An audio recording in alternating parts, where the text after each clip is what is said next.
Bonjour bien-aimés dans le Seigneur. Ça fait un mois que nous sommes sur le thème « Comment atteindre ses objectifs ». Amen. Ce matin, nous allons finir avec les 10 conseils pour atteindre ses objectifs. Je vais faire juste un petit résumé concernant cette étude que nous avons commencée il y a bientôt un mois. Si Dieu a permis que nous puissions parler de ce thème, c'est par rapport à la prière. Parce que nous avons des difficultés dans la prière, parce que nous sommes faibles, parce que nous ne savons pas prier, alors nous avons besoin du Seigneur pour nous apprendre à prier. Et parce que notre vie ne peut marcher que par la prière, alors il faut que nous prions. Mais pour cela, puisque nous avons reconnu que nous sommes faibles, puisque nous avons reconnu que les choses qui se passent dans nos vies peuvent nous empêcher d'aller dans la présence de Dieu, nous nous sommes dit alors nous devons nous faire violence. Amen. Car le royaume des cieux appartient à ceux qui sont violents. Amen. Et pour se faire violence, il faut être stratégique. Amen. Et la stratégie ici veut que nous puissions nous fixer des objectifs que nous devons atteindre. Amen. Sans stratégie, nous n'aurons pas la victoire sur l'ennemi. Amen. Nous avons tous étudié que l'Esprit de Dieu est un esprit stratège. Amen. Et nous avons vu dans ce terme que nous avons besoin de mettre en place des objectifs dans notre vie de prière. Si je n'arrive pas à prier, si ma vie spirituelle ne marche pas comme il faut, alors il faut que je me fixe des objectifs. Comment faire pour que je devienne un bon soldat dans la prière? Alors il me faut fixer des objectifs. Amen. Par exemple, je dois prier au moins 3 fois par jour et lire ma Bible au moins 2 fois par jour. Ce sont des objectifs que je me fixe. Et je prends un mois pour faire ce travail, voir si je peux résister pendant un mois. Amen. Alors, si je résiste pendant un mois à réaliser cet objectif, je pourrais alors faire plus. Je vais prier 5 fois par jour. Amen. Et si ça marche, je dirais alors je dois prier tout le temps, toute la journée. Amen. Où que je sois. Dans ce thème, nous avons parlé de la providence, car nous ne pouvons pas atteindre nos objectifs sans la providence de Dieu. Amen. Et nous avons défini ce que c'est la providence. Amen. Et dans ce thème, quand nous avons commencé à détailler comment atteindre ces objectifs, nous avons aussi dit que le planificateur par excellence, c'est le Dieu Tout-Puissant. Amen. Nous avons pris l'exemple du plan du salut. Et nous avons aussi parlé des 8 dispensations. Ces 8 périodes qui nous emmènent jusqu'au salut que Dieu promet à l'humanité. Amen. Et nous avons dit que nous sommes aujourd'hui, nous sommes à la 6e dispensation, qui est la dispensation de la grâce. Amen. La dispensation de l'Église. Et ce matin encore, Dieu nous tend encore la main par la grâce qu'il nous accorde par son Fils Jésus-Christ. Amen. Et pour atteindre nos objectifs, nous devons compter sur la grâce de Dieu. Amen. Et nous avons dit que l'amour, la foi sont les piliers de cet enseignement. Sans amour, sans la foi, nous ne pourrons pas atteindre nos objectifs. Nous avons dit que c'est par l'amour que nous arrivons à avoir la volonté, à avoir la détermination. Amen. Celui qui n'aime pas ce qu'il veut faire ne pourra pas aller jusqu'au bout. Dès qu'il y aura des difficultés, cette personne arrêtera. Amen. C'est la vérité, n'est-ce pas? Donc, pour atteindre tes objectifs, il faut que tu sois déterminé. Et pour que tu sois déterminé, il faut que tu aimes ce que tu veux faire. Amen. Alors, quand tu te fixes des objectifs, pose-toi d'abord la question, est-ce que j'aime ce que je veux faire? Amen. Prenons l'exemple de la prière. Quand je me fixe des objectifs pour prier comme il faut, comme Dieu le veut, quand je prends la décision de servir Dieu comme Dieu le veut, il faut que je me pose la question, est-ce que j'aime servir Dieu? Amen. Si nous sommes les enfants de Dieu, servir Dieu, c'est un devoir, n'est-ce pas? Alors si dans notre cœur, on n'a pas cet amour, il faut qu'on demande à Dieu cet amour. Seigneur, donne-moi l'amour dans le service. Donne-moi l'amour pour passer du temps avec toi. Amen. L'amour nous fait transporter les montagnes. L'amour bannit la crainte. Amen. Et pour atteindre nos objectifs, peu importe l'objectif que nous nous fixons, pour l'atteindre, il faut que l'amour soit de mise. Il faut que nous ayons l'amour. L'amour bannira la crainte et la peur d'échouer. La peur de ne pas réussir sera bannie par l'amour que nous avons pour ce que nous sommes en train de faire. Amen. Et en ce qui concerne le service dans le Seigneur, en ce qui concerne des objectifs qui concernent la vie spirituelle, nous allons réussir parce que l'amour de Dieu est en nous. Amen. Et nous avons vu comment cet amour vient habiter en nous. Nous avons tous vu que l'amour de Dieu vient habiter en nous par le Saint-Esprit. Comment nous faisons pour accueillir le Saint-Esprit en nous? C'est par la parole de Dieu que nous accueillons le Saint-Esprit dans notre cœur. Amen.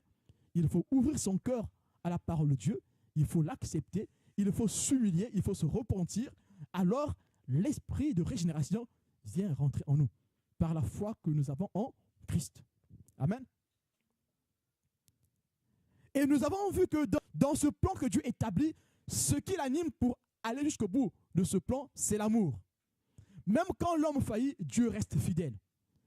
Puisque Dieu reste fidèle et bon, alors il peut aller au bout de son plan. Son plan, c'est sauver l'humanité. Amen. Et nous encore, ce matin, si nous voulons atteindre nos objectifs, il faut que nous aimions ce que nous faisons. Mais surtout, il faut que nous aimions le Seigneur. Amen. Parce que le Seigneur est le vecteur de toute volonté, de toute détermination. Amen. L'amour de Dieu est vecteur de toute détermination dans nos projets. Que ce soit un projet spirituel ou un projet temporel, un projet professionnel ou d'études, ou un projet familial, peu importe ton projet, pour réussir, nous en tant qu'enfants de Dieu, il faut que nous ayons premièrement l'amour de Dieu. Si tu n'as pas l'amour de Dieu, tu pourras faire ton projet, il ne réussira pas. Amen. Et même si tu arrives à rentrer dans ce projet, il ne sera pas comme Dieu le voudrait. Amen. Et aujourd'hui, nous allons voir le reste, les 4 conseils restants. Amen. Pour atteindre ces objectifs, il faut l'amour et le vouloir. J'aime et je me donne les moyens pour y arriver. Donc, je veux. Qu'est-ce qu'on dit dans le monde? Qui veut, peut. Amen. Puisque je veux, alors je me donne les moyens. Mais or que pour vouloir, il faut beaucoup d'amour. Amen. Et quel était le deuxième conseil pour atteindre ces objectifs? Qu'est-ce qu'il faut? Oui. Voilà, il faut se focaliser sur ses actions. Se focaliser, ça veut dire se concentrer. Il faut se concentrer sur les actions que nous avons à mener. Amen. Donc, si tu t'éparpilles, tu ne pourras pas réussir. Si tu prends 1000 projets, que tu te lances dans 1000 projets, tu ne pourras pas réussir. Prenons un exemple dans notre vie spirituelle, nous avons beaucoup de points qui ne marchent pas. Si on se met à s'attaquer à tous les points, ça ne marchera pas. Amen. Alors, qu'est-ce qu'il faut faire? Il faut cibler les points principaux que nous devons attaquer. Amen. Je ne suis pas obéissant envers le prof, je ne suis pas obéissant envers maman, je ne suis pas obéissant envers papa. Je n'étudie pas bien mes leçons. Mais en gros, qu'est-ce qui ne marche pas dans ma vie? Mais la réponse sera que dans notre vie, on ne craint pas Dieu. On n'a pas une bonne relation avec Dieu. Parce que si j'avais une bonne relation avec Dieu, j'allais aussi chercher à avoir une bonne relation avec l'humain que je vois. Amen. Parce que si avec l'humain que je vois, là, je n'ai pas une bonne relation, comment veux-tu que j'ai une bonne relation avec Dieu? Amen. Donc, et pourtant, au départ, le problème qui nous tracasse, c'est qu'on n'étudie pas bien à l'école, on n'obéit pas à papa et maman, on sèche les cours, on est tout le temps fatigué, et on se dit que c'est ça notre problème. Mais quand on va au fin fond du problème, le vrai problème, ce n'est pas parce qu'on est fatigué tout le temps, qu'on n'aime pas aller à l'école, qu'on n'aime pas étudier nos leçons, qu'on est désobéissant. Le vrai problème, c'est parce qu'on n'aime pas Dieu. Parce que si on aimait Dieu, si vraiment l'amour de Dieu était en nous, on allait aimer notre prochain, on allait obéir à notre maman, on allait obéir à notre papa, on allait bien étudier nos leçons. Amen. Parce que c'est ce que l'amour de Dieu nous recommande. Donc si on focalise nos actions, si on concentre nos actions et les bonnes actions, les principales actions, alors nous allons réussir. Amen. Nous avons pris un exemple sur la prière. Quelqu'un qui a des problèmes pour prier, comment il peut faire pour se fixer des objectifs, pour être brillant dans la prière? Comment il peut faire? On a vu cela. Est-ce qu'il va commencer par chasser les démons? Il va commencer par faire des petites choses dans la prière. La reconnaissance dans ce que Dieu fait. Amen. Tu dois commencer à reconnaître ce que Dieu fait dans ta vie. Si tu reconnais ce que Dieu fait dans ta vie, alors tu pourras passer une seconde pour dire merci au Seigneur. Amen. Et donc, tu te fixes un objectif. À partir de maintenant, pendant un mois, dès que je rentre du boulot, il faut que je rentre droit dans la chambre, m'agenouiller, dire merci au Seigneur. Amen. Fixe-toi cet objectif. Tu verras que le fait que quand tu rentres du boulot, tu passes droit dans la chambre pour t'agenouiller et dire merci à Dieu pour la journée qu'il a bénie, tu auras la volonté de dire aussi merci le soir et cela deviendra en toi une habitude et tu pourras prier tout le temps. Amen. Le troisième point, c'était quoi? Se fixer des objectifs à long, moyen et court terme. Amen. Nous avons pris l'exemple de celui qui veut perdre 20 kilos. S'il se dit, je veux perdre 20 kilos et puis il s'arrête là, ça ne pourra pas marcher. Nous avons dit, s'il a dit qu'il doit perdre 20 kilos en un mois, s'il se dit que je perds 20 kilos en un mois et qu'il reste là, ça ne marchera pas. Alors qu'est-ce qu'il fera? Il doit diviser cet objectif en plusieurs objectifs. Amen.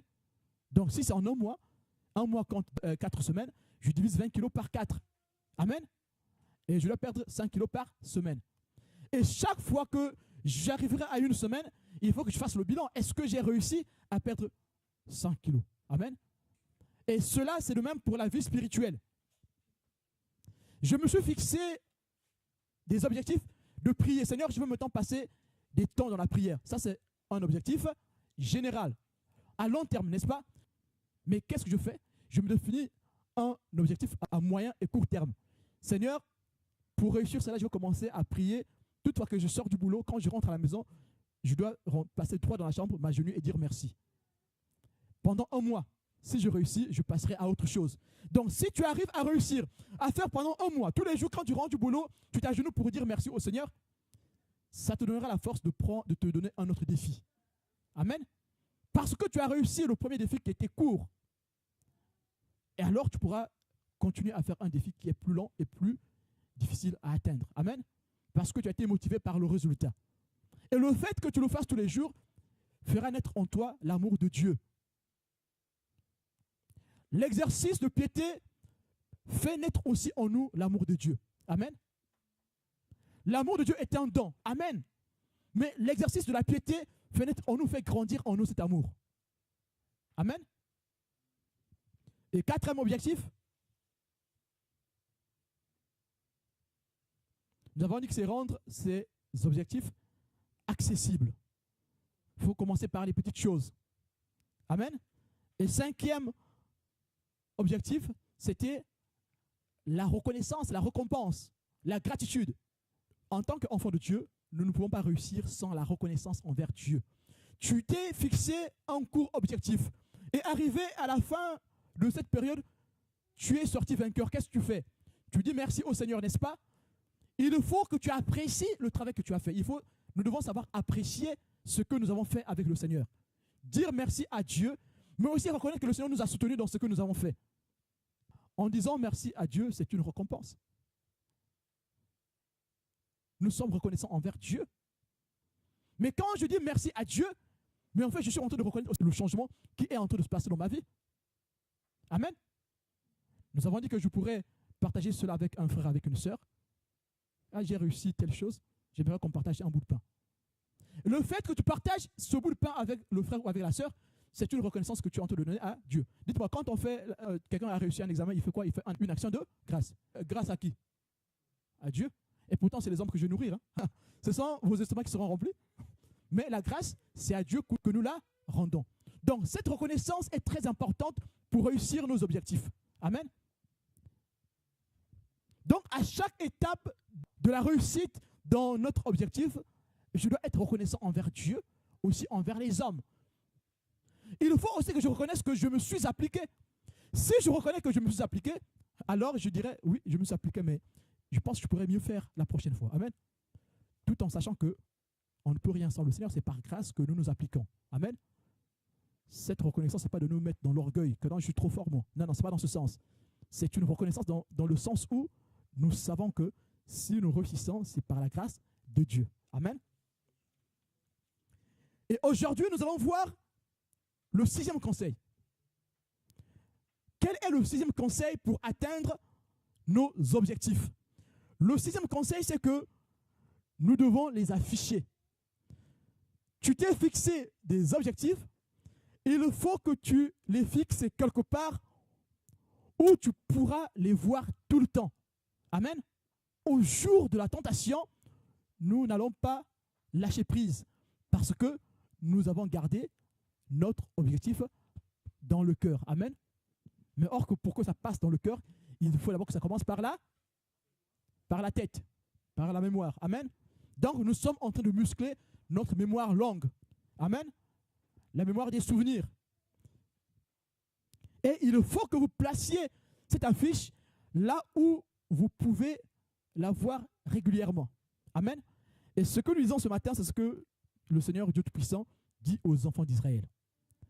Nous avons vu que Dieu, le planificateur par excellence, qu'est-ce qu'il a fait? Il a mis en place un plan. Et chaque fois que ce plan était mis en évidence, il fallait que les enfants de Dieu aient cela en mémoire. Comment Dieu faisait pour que les enfants de Dieu aient l'étape de l'objectif atteint en mémoire? C'était par quoi? Par des fêtes, très bien. Par quoi d'autre? Par des monuments, n'est-ce pas? Si vous allez dans Josué, il y a eu des monuments. Amen. Dans Josué, Dieu leur a demandé de prendre 12 pierres du Jourdain pour les élever. Amen. Et il dit que pour que les enfants de vos enfants puissent se remémorer de ce que j'ai fait ce jour. Amen. Pour muscler notre mémoire longue. Amen. L'affiche de ce que Dieu a fait. Il devait afficher cela. Amen. Avant même cela, vous allez voir que dans Deutéronome, chapitre 6, versets 6 à 9, nous allons le lire. Nous allons nous lever pour le lire, s'il vous plaît. Deutéronome 6, versets 6 à 9. Les commandements que je te donne aujourd'hui seront dans ton cœur. Tu les répéteras à tes enfants. Tu en parleras quand tu seras chez toi, quand tu seras en voyage, quand tu te coucheras et quand tu te lèveras. Tu les attacheras à tes mains comme un signe et ils seront comme une marque entre tes yeux. Tu les écriras sur les montants de la porte de ta maison et sur les portes de tes villes. Amen. Deutéronome 11, 20. Tu les écriras sur les montants de la porte de ta maison et sur les portes de tes villes. Amen. Que Dieu vous bénisse. Merci. Qu'est-ce que nous voyons ici? Nous voyons ici simplement que Dieu veut construire la mémoire des enfants d'Israël, afin que partout là où ils iront, qu'ils n'oublient pas la parole de Dieu. Ici, il s'agit de quoi? Il s'agit d'une promesse que Dieu réalise, de la loi que Dieu donne aux enfants d'Israël. Cette loi, cette parole que Dieu demande aux enfants d'Israël de serrer dans leur cœur ici, concerne leur bénédiction, leur salut. Amen. Et puisque cette parole concerne leur salut, ils doivent avoir en mémoire cette parole afin qu'ils réussissent à tous égards. Amen. Dieu s'est fixé des objectifs, il fait connaître aux enfants d'Israël ces objectifs, et il demande aux enfants d'Israël de ne pas oublier ces objectifs. Amen. Et comment Dieu fait pour que les enfants d'Israël ne puissent pas oublier ces objectifs? Il leur demande d'écrire cela dans leur cœur d'abord. Amen. De serrer cela dans leur cœur. Mais notre Dieu est prévoyant. Comme il sait que le cœur de l'homme peut oublier, il dit alors fixe cela partout, affiche cela partout. Parce qu'il sait que dans les moments de trouble, l'homme peut oublier les bienfaits du Seigneur. Dans les moments de trouble, l'homme peut oublier ce que Dieu lui a promis. Dans les moments de trouble, l'homme peut oublier la loi du Seigneur. Alors, qu'est-ce que Dieu fait? D'abord, tu les fixes dans ton cœur et après, tu les fixes dans les murs. Mais qu'est-ce que nous faisons, nous, les enfants de Dieu? Nous aimons plus fixer sur les murs que sur nos cœurs. Voilà pourquoi même si on fixe sur les murs, ça ne marchera pas. Amen. Bien-aimés, si nous voulons aller loin, fixons d'abord cette parole dans nos cœurs. Si cette parole est affichée dans nos cœurs comme dans ce verset, alors quand nous la fixerons dans les murs, cela aura de l'impact, n'est-ce pas? Mais si on affiche ces paroles devant les portes de nos maisons, devant les portes de la ville, sans que cette parole soit fixée dans nos cœurs, cela ne servira à rien.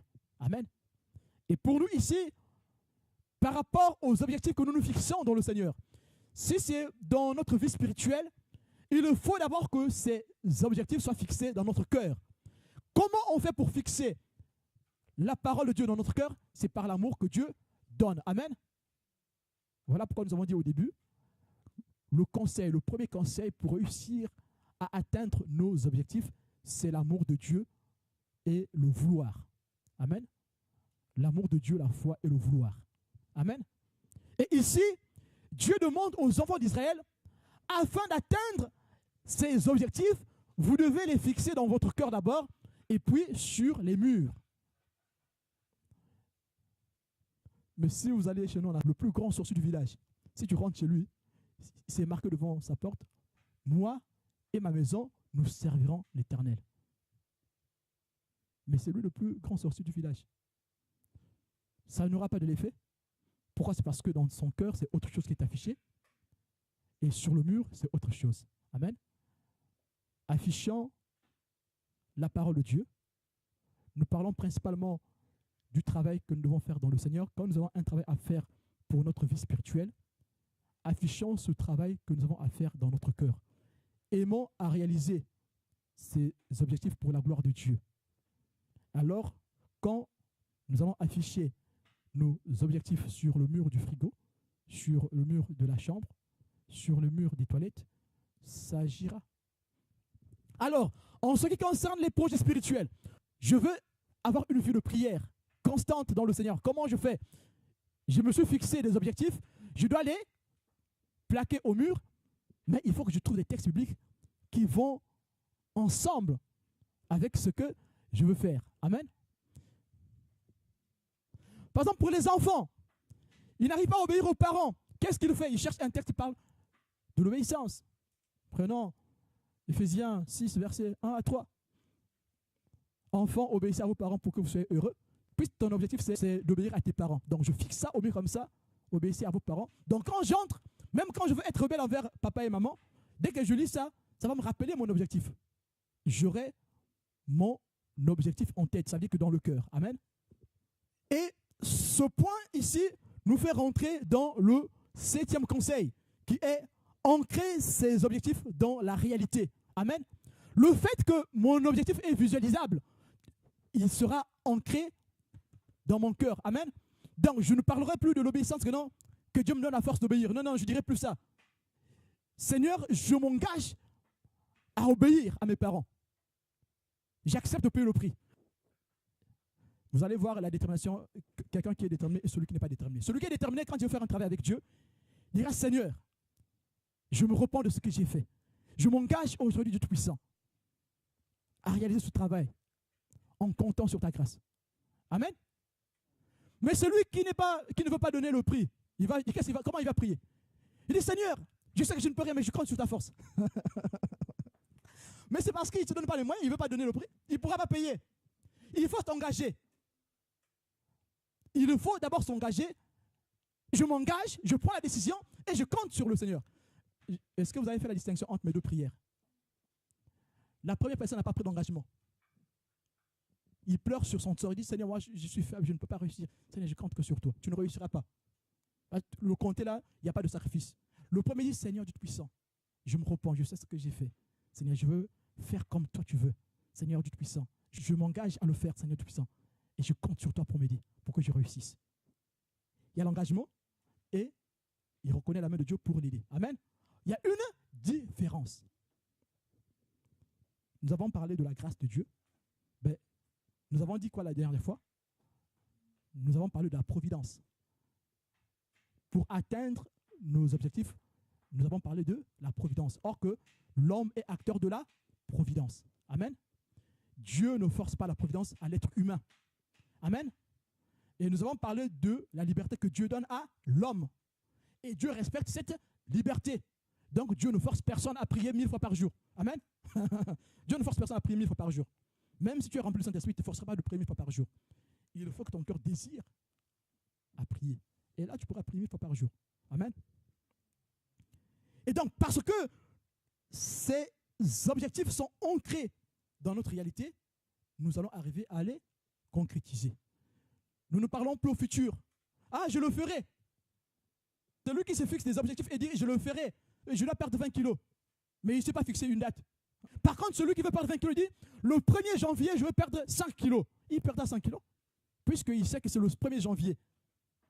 Et avant que cette date arrive, si une tentation arrive, il dira, Fabrice, résiste parce qu'il ne te reste plus qu'une semaine. Tu peux encore résister. Amen. 8e conseil. Pour arriver à atteindre nos objectifs, nous ne devons pas aller tout seul, se lancer tout seul. Amen. Nous avons toujours besoin de notre prochain. Même les gens du monde disent que 2 valent mieux que 1. Amen. Si tu veux réussir, trouve-toi un associé. Pas forcément pour faire toi ce que tu fais, mais pour partager cela avec cette personne. En ce qui concerne la vie spirituelle, si vraiment c'est un travail qui nécessite vraiment un soutien, trouve-toi un soutien à l'église. Ou dans la famille, s'il y a des chrétiens, trouve-toi un soutien avec qui tu peux partager cette tâche. Par exemple, tu as une chose qui t'empêche d'aller de l'avant, tu veux fuir cette chose, tu as une addiction, n'ayons pas honte de le dire. On peut être à l'église et avoir une addiction. Oui, ça c'est vrai. Une addiction, c'est une chose qui prend de l'ampleur dans notre vie plus que Dieu. C'est une addiction. Si tu aimes plus la télé que la prière, c'est une addiction. La Bible dit que celui qui aime ses enfants plus que Dieu, il n'est pas digne d'être serviteur. Celui qui aime son boulot plus que Dieu, il n'est pas digne d'être serviteur, n'est-ce pas? Donc, si c'est une addiction, il faut que tu trouves quelqu'un avec qui partager ça. Tu lui présentes tes objectifs. Voici mes objectifs. Est-ce que tu pourras me soutenir dans la prière, par exemple? Cette personne te soutiendra dans la prière pendant que tu fais tes objectifs. Et cette personne ne va pas s'arrêter qu'à te soutenir dans la prière. Il viendra prendre des nouvelles. Alors, est-ce que ça avance? Tu es à quel niveau? Puisque tu sais qu'il y a quelqu'un à qui j'ai parlé de cet objectif, cette personne voudra connaître les avancements, n'est-ce pas? Mais comme tu ne veux pas avoir honte, il y a un tel qui attend que je lui fasse le compte rendu. Il y a un tel qui va me demander si ça ne marche pas, il faut que quand même si je voulais désobéir, je vais faire ce qu'il faut. Par honte de l'autre aussi, n'est-ce pas? C'est d'ériger des garde-fous. C'est très important que nous ayons des garde-fous. Bien-aimés, tous, peu importe ton statut à l'église, tu as besoin des garde-fous. Moi, j'ai besoin de garde-fous, tu as besoin de garde-fous, tout le monde a besoin de garde-fous. Mes enfants, c'est mes garde-fous, je suis désolé de vous le dire. Il est important d'avoir des garde-fous. Amen. Ma femme, pour moi, un garde-fou. Si je ne suis pas sérieux à la maison, je veux lui prêcher quoi? Nous avons besoin des garde-fous. C'est très important dans la foi.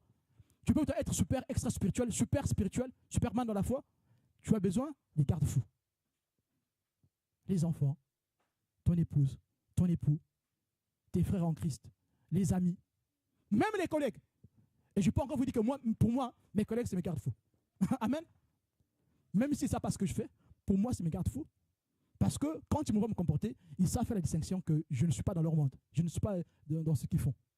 Et du coup, certains commencent à chercher, à aller fouiller sur Internet, qu'est-ce que je suis. Il y en a qui sont allés fouiller sur Internet, c'est que j'étais. Pourquoi? C'est parce qu'il ne fait pas la même chose que nous, il ne dit pas la même chose que nous, il y a une chose. Et ils vont fouiller. Je ne pourrais pas copier leurs gros mots. Amen. Parce que nous, les enfants de Dieu, quand on sait qu'il n'y a pas un chrétien, allez, on se lâche, on commence à débiter des gros mots comme eux. Les enfants, ne copions pas ce qui n'est pas bien. Amen. Donc, j'ai fait une parenthèse pour dire qu'il nous faut des gardes fous. Amen. Si je partage mon objectif avec un frère, une sœur, ça sera pour moi comme un garde fou. Ça va me préserver, n'est-ce pas? Quand je voudrais faillir, ça va me préserver. Parce que j'aurais honte de mentir à ma sœur, à mon frère. Et sachez-le, à la fin, on verra que tu n'es pas sérieux dans le service parce que tu n'as pas fait comme tu as prévu, comme tu t'es fixé avec ton Dieu. Amen. Mettons autour de nous des garde-fous pour ne pas s'écrouler dans les choses de ce monde. Amen. Le 9e point, c'est nous devons visualiser le bénéfice. Quand tu te fixes des objectifs, il faut que tu visualises ce que tu vas gagner après. Amen. En économie, on dit que le salaire est une source de motivation.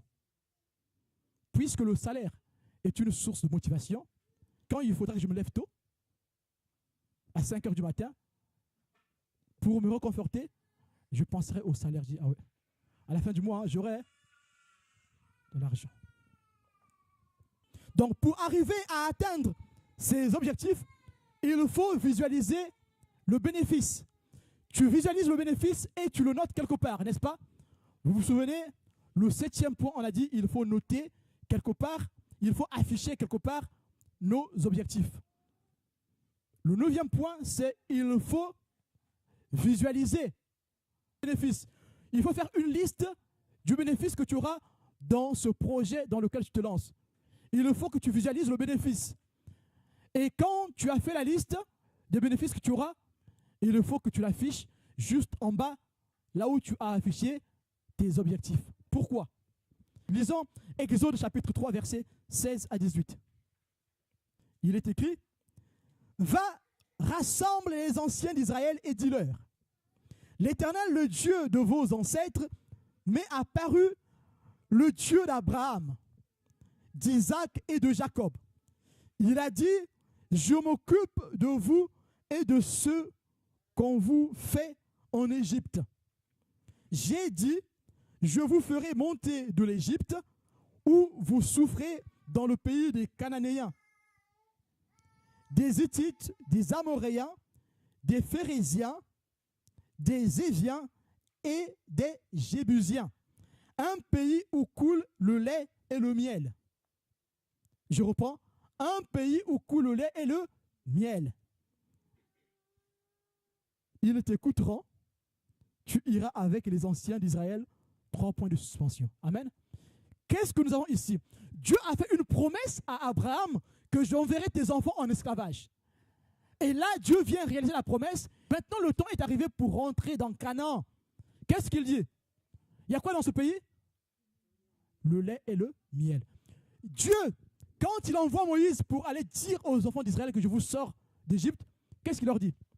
Il leur dit que je vous envoie dans un pays où coule le lait et le miel.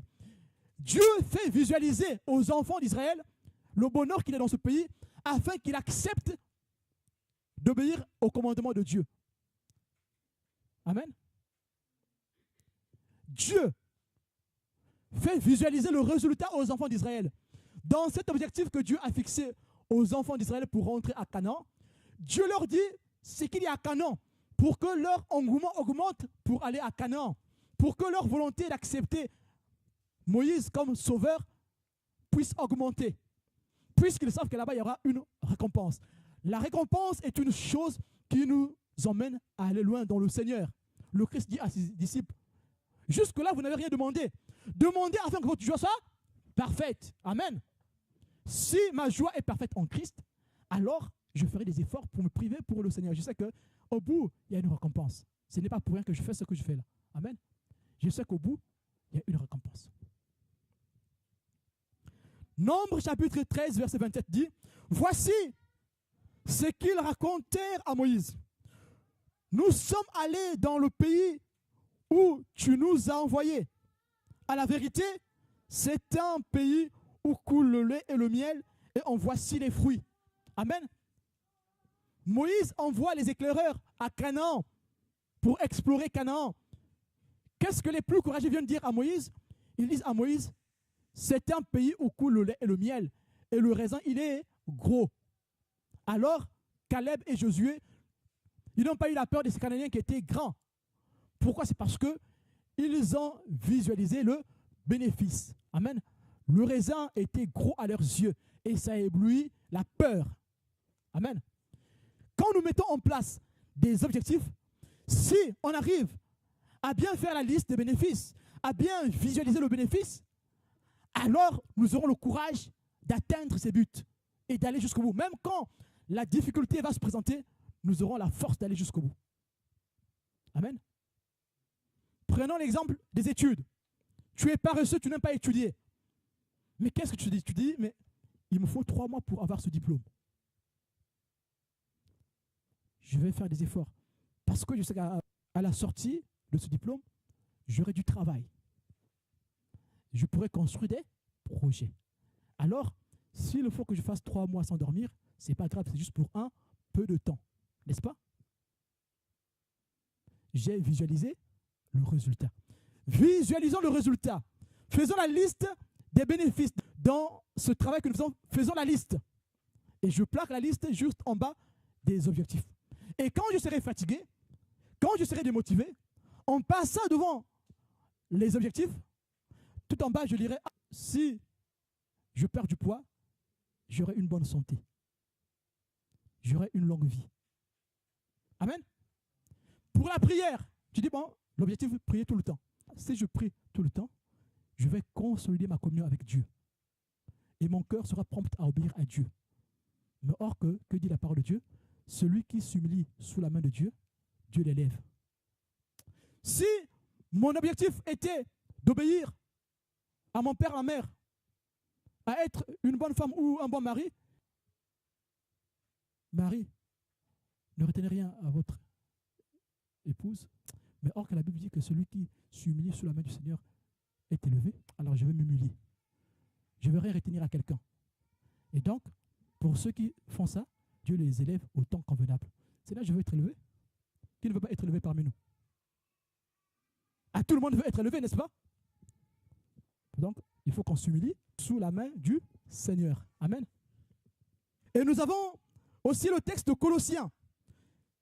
Colossiens chapitre 3, verset 24 dit, « Sachant que vous recevrez du Seigneur l'héritage pour récompense. Servez Christ le Seigneur. » Amen. C'est quoi le but du plan de Dieu? C'est le salut éternel, n'est-ce pas? Le but du plan de Dieu, c'est le salut éternel. Mais qu'est-ce que nous dit Paul ici? Il dit, sachant que vous recevrez du Seigneur l'héritage pour récompense. Servez Christ le Seigneur. Amen. Paul veut faire visualiser les Colossiens le bénéfice de la prière, n'est-ce pas? Le bénéfice de la vie en Christ. Quel est le bénéfice de la vie en Christ? C'est la vie éternelle. Amen. Alors toi qui veux faire des projets avec Dieu, toi qui veux réussir une chose avec Dieu, fixe-toi des objectifs, plaque-les sur le mur, mais aussi le bénéfice, et le bénéfice te fera vaincre la peur, la paresse, la fatigue, la tentation. Amen.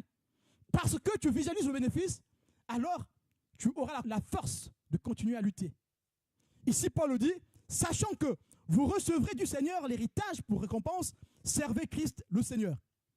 Servons Christ le Seigneur parce que nous avons un bénéfice. Amen.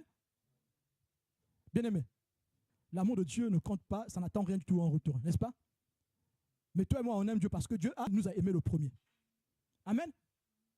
Dieu nous aime parce qu'il nous aime. Amen. Mais toi et moi, nous aimons Dieu parce qu'il nous aime. Vous voyez? Donc nous, en tant qu'être humain, on a besoin de la récompense. L'être humain a besoin de la récompense pour aller plus loin dans ce qu'il fait. Amen. Voilà pourquoi il faut visualiser la récompense. Mais aussi, surtout, savoir qui est l'auteur de la récompense. Amen. Donc, le dernier point, c'est la récompense, la reconnaissance. Nous devons être reconnaissants. Ça, c'est le 10e conseil. Être reconnaissant. Dans la reconnaissance, il y a la récompense. Amen. Reconnaissant envers Dieu. Dire merci à Dieu, c'est récompenser Dieu dans tout ce qu'il a fait. On dit merci à Dieu, n'est-ce pas? J'utilise le mot récompenser Dieu entre guillemets. Hein. J'espère que vous me comprenez. Je sors d'une situation difficile, j'apporte une action de grâce au Seigneur. Je fais quoi? Je dis merci à Dieu. L'action de grâce est une récompense. J'utilise les guillemets pour utiliser le mot récompense. Hein. Je mets ça entre guillemets. Oui. Et donc, en rendant grâce à Dieu, en reconnaissant les bienfaits de Dieu, la bonté de Dieu, mais nous sommes en train de reconnaître ce que nous sommes devenus. Nous reconnaissons le travail qui a été fait en nous. Alors, nous reconnaissons les bienfaits que ce travail fait en nous, puisque nous pouvons nous réjouir. Amen. 1 Corinthiens chapitre 3, verset 14 dit, « Si l'œuvre bâtie sur quelqu'un, sur le fondement subsiste, il recevra une récompense. » Amen. Dites-moi, quand les enfants d'Israël sont sortis de l'Égypte, qu'est-ce qu'ils ont fait? Quand ils ont traversé la mer Rouge, qu'est-ce qu'ils ont fait? Ils se sont réjouis dans le Seigneur. Amen. Comment vous appelez ça? Oui, la reconnaissance. Donc, une récompense. N'est-ce pas? Dire merci à quelqu'un, c'est le récompenser. Juste dire merci, c'est une récompense. Amen. Le fait que les gens reconnaissent ce que tu es récompensé. La Bible dit que non, ne cherchez pas la récompense de ce monde. Parce que si vous cherchiez la récompense de ce monde, Dieu n'aura plus rien à vous donner, puisque vous avez cherché la gloire de ce monde, pour que les gens puissent vous admirer, n'est-ce pas? L'admiration est une quoi? Est une récompense, n'est-ce pas? Donc, le dernier point, c'est la récompense. Merci Dieu, rendre grâce à Dieu, l'action de grâce. Et donc, nous avons dit, on peut, en cela, inviter les frères, la personne avec qui on a dit la chose, manger un bout de pain, ou encore inviter les autres frères, comme notre frère nous a fait la dernière fois, nous a invité à manger, parce que Dieu a fait une bonne chose dans sa vie. Il a été reconnaissant envers Dieu, n'est-ce pas? Il a été reconnaissant envers Dieu, envers les hommes, mais aussi envers lui-même aussi. Il a mangé ou pas? Il a mangé. Hein? Il a été reconnaissant. On ne peut pas servir Dieu sans la reconnaissance. Ce n'est pas possible. Si on ne reconnaît pas ce qui se fait dans nos vies, ce que Dieu fait dans nos vies, nous ne pourrons pas servir Dieu. Le vrai service se fait dans la reconnaissance, l'action de grâce. Toujours rendre grâce à Dieu. Amen. Si je reconnais que Seigneur, c'est vrai, tu m'as transformé, mais je suis en train d'être reconnaissant envers Dieu, non seulement que je suis reconnaissant envers Dieu, mais aussi je reconnais que ma vie est transformée, donc c'est aussi une récompense pour moi. Je me glorifie dans le Seigneur. Paul demande de se glorifier dans le Seigneur. Amen. Ce n'est pas un péché. Amen.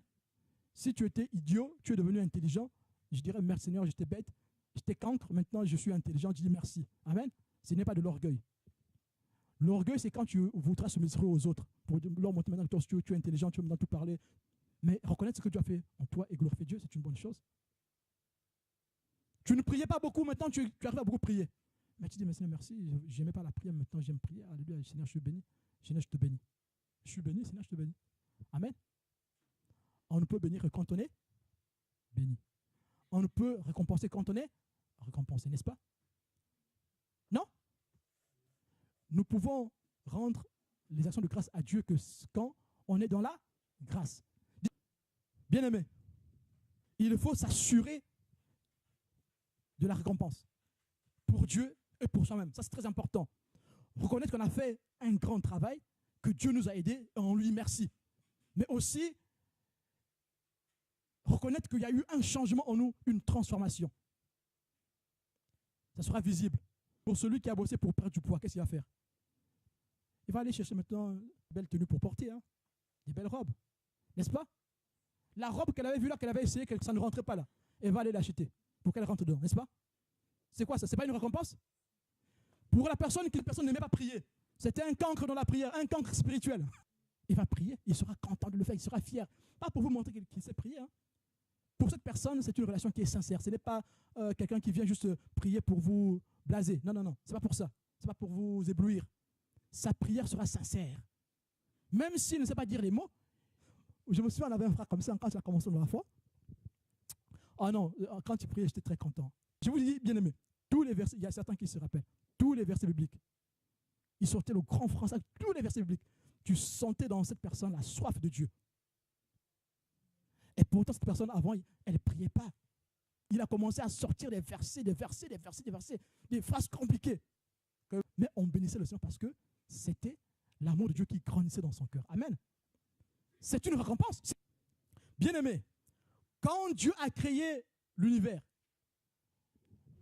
il reconnaissait ce qu'il faisait. Amen. Reconnaître ce qui se fait, c'est la récompense. Quand Dieu a créé l'univers, qu'est-ce qu'il dit? Genèse chapitre 1, verset 10. Dieu dit, Dieu appela le sec terre et il appela l'amas des eaux mers. Dieu vit que cela était bon. Amen. Dieu reconnaît que l'œuvre qu'il vient de faire est bonne. Amen. La reconnaissance. Genèse chapitre 1, verset 25. Dieu fit les animaux de la terre selon leur espèce, le bétail selon son espèce, et tous les reptiles de la terre selon leur espèce. Dieu vit que cela était bon. Une reconnaissance. Dans la reconnaissance, il y a le bilan. Amen. On ne peut pas reconnaître quelque chose si on n'a pas fait le bilan. Faire le bilan, c'est le dernier point et le point le plus important. La reconnaissance est associée au bilan. Si on n'a pas bien travaillé, le bilan sera mauvais et il n'y aura pas de reconnaissance, il n'y aura pas de récompense. Amen. Reconnais ce que Dieu fait dans ta vie et reconnais les efforts aussi que tu fais dans la suite du Seigneur. Il faut que tu le reconnaisses, ce n'est pas de l'orgueil. Amen. Paul a reconnu le travail qu'il a fait au milieu d'Israël, au milieu des enfants d'Israël, au milieu de l'Église. Paul a reconnu le travail. Mais toutefois, il disait que c'était par la grâce de Dieu. Et quand nous sommes reconnaissants envers Dieu, et quand nous reconnaissons aussi les efforts que nous faisons, toutefois, nous devons nous dire que c'est par la grâce de Dieu que nous faisons ces efforts. Ne pas nous enorgueillir. Amen. Genèse chapitre 1, verset 21. Dieu créa les grands poissons et tous les animaux vivants qui se meuvent en abondance selon leur espèce. Il créa aussi tout oiseau ailé selon son espèce. Dieu vit que cela était bon. Amen. Toutefois que Dieu créait, Dieu disait que c'était bon. La reconnaissance, la récompense. Amen. Le bilan. Amen. Genèse 1, verset 31. Dieu vit tout ce qu'il avait fait et voici cela était très bon. Ça, c'est le bilan final. Tout ce qu'il avait fait était très bon. Amen. C'est une satisfaction. Amen. Sois satisfait de ce que Dieu fait dans ta vie. Sois satisfait de ce que tu peux faire avec Dieu. Amen. Le bilan, la récompense, la reconnaissance sont des piliers pour la réussite de nos projets. Apprends à reconnaître ce que Dieu fait dans ta vie, à lui dire merci, mais aussi à reconnaître les efforts que tu peux faire dans ce travail. Cela te permettra de faire plus des efforts. Et si tu arrives à faire le bilan, tu sauras que là, j'ai fait des efforts, mais je pouvais en faire plus. Et la prochaine fois, tu feras plus d'efforts pour ton Seigneur. Amen. Nous allons prier le Seigneur.